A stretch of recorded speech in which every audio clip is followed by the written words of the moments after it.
Good morning and welcome to Daily Red Devil for all of your latest Manchester United transfer news and talk. Happy Wednesday, everybody. It is match day. It's Manchester United versus Galatasaray. It's the big one. It's the one everyone's waiting for, make or break. But before we obviously get to that, we do have lots and lots of Manchester United transfer news and talk to get into. Please do make sure to smash a like on the video and please do subscribe if this is your first time watching. Lots and lots to discuss on this morning's show, and let's get straight on into it. So we're going to be talking about Manchester United's pursuit for a new Brazilian midfielder. Obviously, we discussed last night the story that apparently United are looking at 4 signings in the January window. We will be talking about that a little bit as well. And we'll also be reacting to an interview that Erik ten Hag did yesterday, where ultimately he speaks out against the press. And I absolutely love this from Erik ten Hag. I really, really do. So we will be talking about that as well. Lots of other bits to get involved in. Please do, as always, get involved in the comment section. Get involved in the live chat. Have your say. I love to see what you guys have to say on everything Manchester United. So don't be shy. Get in the comment section. Let me know your thoughts on everything we discuss on today's show. Let's start off with this Brazilian midfielder then, because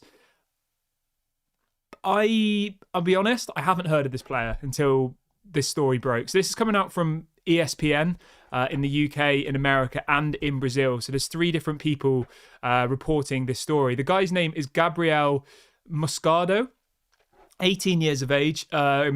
He is being linked to quite a few clubs at the moment. Apparently PSG are interested in him.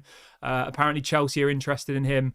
There's lots and lots of clubs trying to get this guy to sign. Now, from what my understanding of this player is, he looks like a very, very good up-and-coming midfielder. He's a defensive midfielder. As I said, only 18 years of age.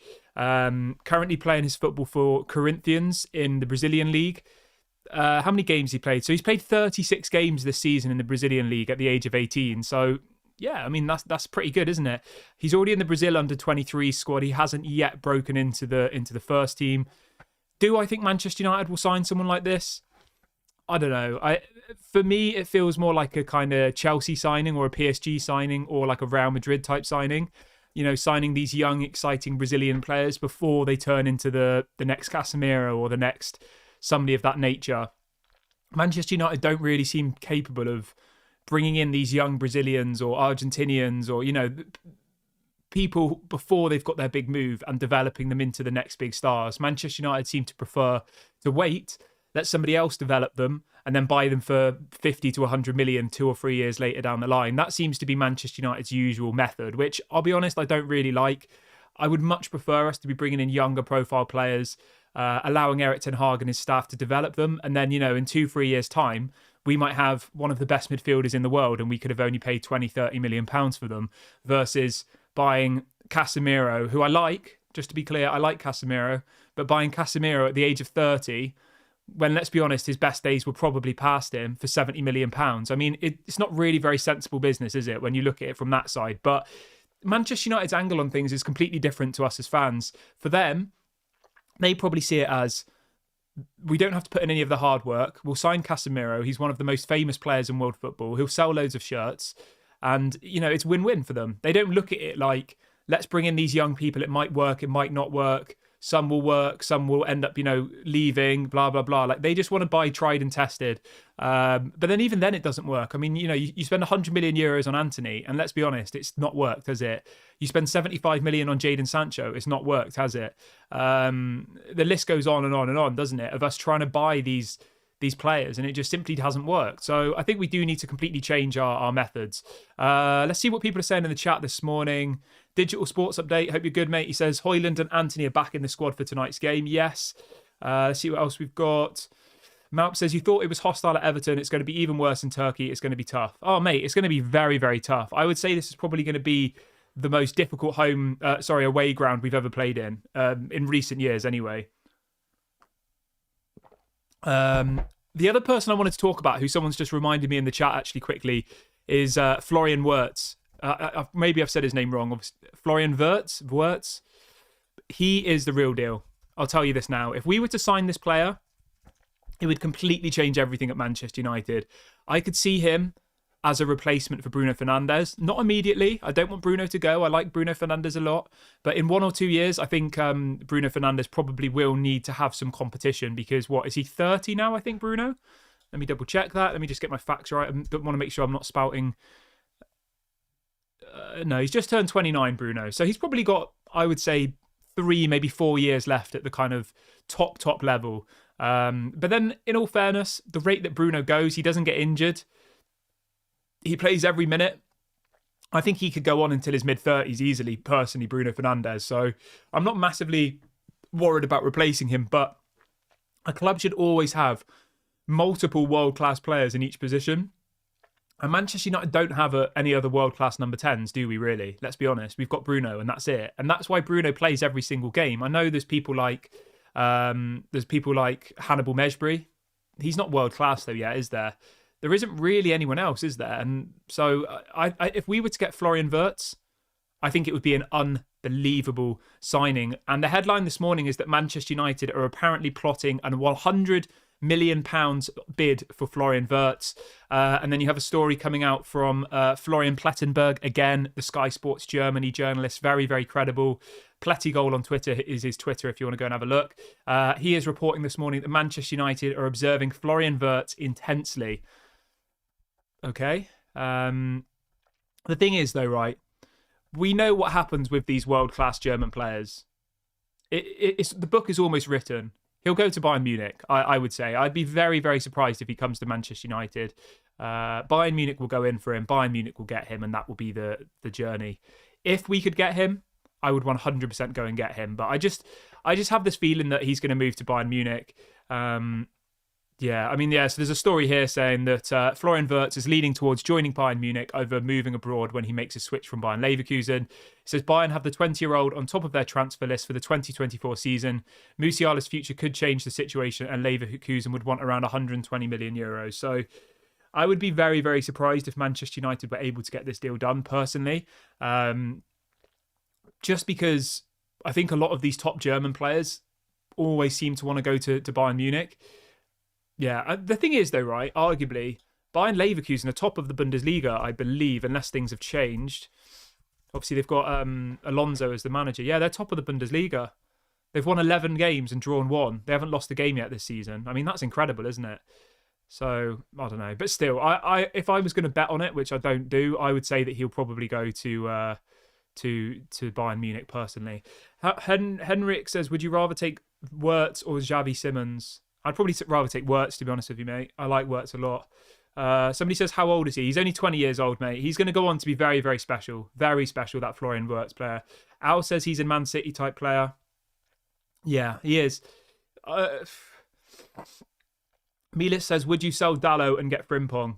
What I would do personally in that position, thanks for the question, I would move Dalot over to left back, have Dalot as the backup left back behind Luke Shaw, and then have Frimpong and Wan-Bissaka as the two backup right back, as the two right backs. Because obviously we know Dalot can play at left back, so I would see no reason to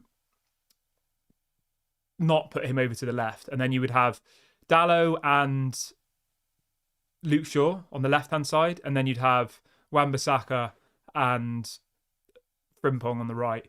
Obviously, we've got Malacia, but I honestly don't know what's happened to Malacia. I've not heard a single thing about him for about 3 or 4 months. Nothing. Zero. I've got zero idea what's going on there. Nothing's been said in the press at all. So who knows? And I'll be honest, I think Malacia is a good backup, but I don't think he's ever going to be good enough to break into the first team for me personally. I think from what I have seen of Malacia last season, he was okay. I'm happy with him being a squad player, but I don't think he's good enough to be starting week after week for Manchester United personally. So yeah, I would swap Dalot to the left as the backup for Luke Shaw. That would be solid. Imagine your two left backs are Luke Shaw, who I really like, and then Dalot as the backup. That's really, really solid. And then you've got Wan-Bissaka and Frimpong on the right. I'd be really, really happy with that. And the thing is as well, right, with those options, obviously, we know that Frimpong plays more of a wing back, doesn't he? A winger, wing back. He's very attacking. So, if you're playing against a team with a low block and you know that they're not even going to attack you, you put Frimpong on and it's like you've got another attacker. Whereas if you're playing against, I don't know, a Man City, a Real Madrid, a Barcelona, then you need someone like Wan-Bissaka to nullify the Vinicius Juniors and the Sakas and the whoever's Martinellis of this world. Somebody says the most top secret situation, Malacia. Yeah. Mate, I honestly don't know. Okay, somebody says he's gone to the Netherlands to heal and come back in December. I've literally heard nothing about him, though. Like, I don't know where this story... Let's have a look. Because it is quite concerning. He's been... When was the last time Malacia played? I mean, like, when you type it in on the internet, there's nothing about Malacia since October, since the beginning of October. I mean, there was a story at the beginning of October saying that he was close to a return to fitness, and that was literally like 2 months ago. And we've heard nothing about him, nothing from Erik ten Hag. Just seeing if there's anything. Yeah, he just says he's injured still. Weird. But anyway, I think, we can't really be relying on him, I don't think, at this point. Mila says with Martinez, Todibo, Fofana and Mainu, we can play opponent's half. Yep. Henrik says playing Dalot on the left gives us less options to get crosses into the box from the left-hand side. If you compare his crossing ability on his left with an actual left-footed left-back, fair enough, that's a good point, mate. Daniel says it was a knee injury and 2 months out. Mate, I just feel like it's been so long. Like, he hasn't played any football this season, has he? So it must be longer than 2 months because the season starts in August and we're in December pretty much. So it can't have been a 2-month injury. Like, I'm pretty sure he hasn't played any football yet this season. Like, not a minute. I might be wrong there, but I don't remember seeing Malacia play at all this season. So, yeah, I don't know. It's just a bit strange, isn't it? Hopefully he's all right, obviously. Let's have a look. 2022. Yeah, he's not played a minute of football this season in any competition. And the season started in what? The beginning of August. What's that? September, October, November. He's been out for 4 months and there's still no sign of him coming back. So who knows? Anyway, Nick says Galatasaray aren't anything special. We have to beat the crowd. Yeah, I would agree with you, mate. I would. I don't think Galatasaray are a particularly good side. If we go there and get a goal, I think the crowd will be stunned and I think we could actually win this game. I'm feeling quite confident. Like, we either win or we're out. It's as black and white as that. If we lose, if we draw, we can still qualify technically. If we draw, we'd be on 4 points. Galatasaray would be on 5 points. I mean, it's difficult. If we were to draw, I think if we were to draw, actually, we might... Does goal difference still count in the Champions League, or is it done by head-to-head? I can't remember how it works. Because if we were to draw today, Galatasaray would have a better head-to-head record than us, wouldn't they? Because they would have beat us at home and then drew with us. So if we were to draw, we'd have 4 points. If we then beat Bayern Munich, we'd be on 7 points, and then we'd need Copenhagen to...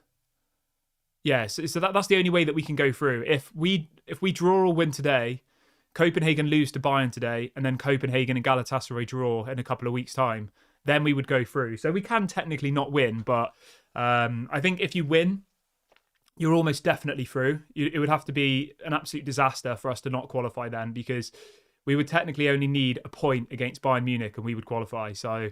yeah, I think winning is obviously essential. The thing is, right, if we lose the game, I'm not going to be, crying and devastated. Like, we haven't played good enough in the beginning of the season. Yeah,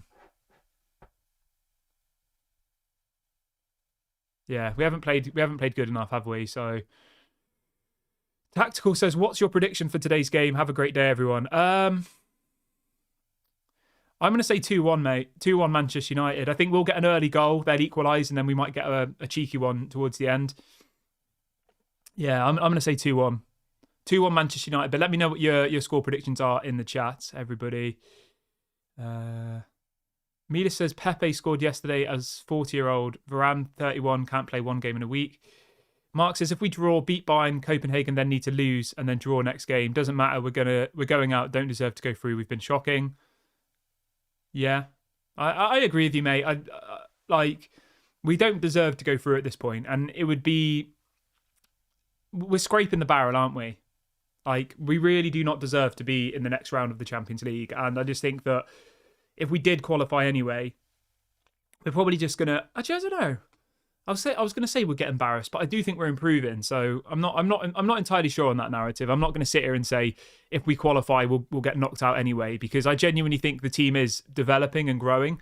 You know, to win 5 out of your last 6 Premier League games, to have not conceded a goal in 3 matches in the Premier League, like that's good. Obviously, yes, you could say we've played the likes of Luton, Everton, Sheffield United, but you could only beat what's in front of you. And last season, our problem was our away form, and we're winning these difficult away games. Daniel says it'll be 4-2. Let's see what else. Henrik says, do you think Kobbie Mainoo will start the game after his exceptional game against Everton? Yes. From what I'm hearing this morning, apparently Kobbie Mainoo will be starting. He'll retain his place. I think it'll be a very similar lineup to the game against Everton. Obviously, Marcus Rashford is injured. Sorry, not injured, is suspended. So, yeah, we won't obviously have Marcus Rashford. Will we have Højlund? That's the question. Apparently he is available. I would probably go with this now. I would probably put Martial on one of the wings. I would have Rashford on one of the wings. Sorry, let me say that again. I'd have Garnacho on one of the wings, on the left wing or the right wing, whichever. Martial on one of the wings, and then Højlund as the striker. That's what I would probably do. Obviously, there's the chance that Pellistri will play. We'll have to wait and see, though. I am very, very excited. Obviously, it's an early kickoff. It's a 5:45 p.m. kickoff. So, yeah, we'll have to wait and see. But keep getting your comments in, guys. Let me know what your score predictions are in the live chat. A couple more bits of news to get through as well before we wrap up today's show. I don't know why it's such an early kickoff. What's the time in Turkey? Are they like hours ahead of us or something? Okay, yeah. Wow. That's crazy. I didn't realise that. So Turkey's 3 hours ahead of the UK. So a 5:45 kickoff in Turkey is actually 8:45 in Turkey. Does that make sense? No. Yeah, 5:45 UK time is 8:45 in Turkey. So that's why it's so late. Right, let's crack on with the rest of it though. Let's see what people are saying in the chat quickly. Everyone who's just joined, by the way, please do smash a like on the video and please do subscribe, bottom right hand corner. It really helps to bring more people into the channel. Oh, the dog's coming up. The dog's here. Quas, here you come. What are you doing, dog? Do you want to come up? Quasy? Up you come. Up. Up you come. Huh? Do you want to come up? Come on. Oh, don't know. The dog's up here, but he doesn't want to say hello. Right, let's crack on with the rest of the show. Where are we? Right, let's talk about this Erik ten Hag thing then, because I really, really rate Erik ten Hag for this. So, Erik ten Hag did an interview yesterday. I'm not sure who it was with, actually. It looked like it was with Manchester United, but surely they wouldn't have loaded him up with this question. Anyway, they ultimately, the interviewer asked Erik ten Hag, he said, oh, do you think the form's going to start going bad again? And the guy said, and Erik ten Hag just replied saying, oh, you'd like that, wouldn't you? Ultimately hitting back at them for just trying to make everything a bigger issue than it is. And I really rate Erik ten Hag for that. I do. It was done in a cheeky way. He's kind of smiling. It's not like too aggressive, but I really, really rate it. So fair play to Erik ten Hag for that. If anybody hasn't seen the clip, go and watch it. I think it's on Twitter. Yeah, just go and have a little look at it. It will make your morning. I'm gonna see if I can find the. Yeah, he wasn't taking any of it, but it's quite funny. Go and have a little look at it. It's on Twitter. If you just type in Erik ten Hag, it will come up. I think it's like the second video down. But ultimately, he's just calling out the media for their agenda against Manchester United, and it's just embarrassing. Just they're waiting for Manchester United to lose again so they can start doing their Erik ten Hag out. Is he good enough for the job? Like, it's just boring. And I think us as a community now have seen through that. Us as a community know that how the media treat Manchester United and how they treat Erik ten Hag, regardless of who the manager is, it's always been the same. We're the most hated club in England because we're the most successful club in England. Yes, we haven't been good for the last kind of 5 to 10 years, but what we did to other teams in the 90s and in the early 2000s, people hate us for that, don't they? But yeah, I just thought it was funny. So big ups to Erik ten Hag. Right, I'm going to wrap the video up here, guys. I hope everyone has a lovely day. There won't be a watch along today, but I will be live as soon as the match finishes, which will be about... Let's just try and think. It'll be about 7:30 UK time. So about 7:30. Obviously, there won't be a 6 o'clock show because the game will be on about 7:30, I will go live as soon as the match finishes and we can all react to the game together. Hopefully we've won. Hopefully it's a positive evening. But who knows? I've got my fingers crossed. Have a lovely day, everyone. Thank you so much for watching, and I'll speak to you all a bit later.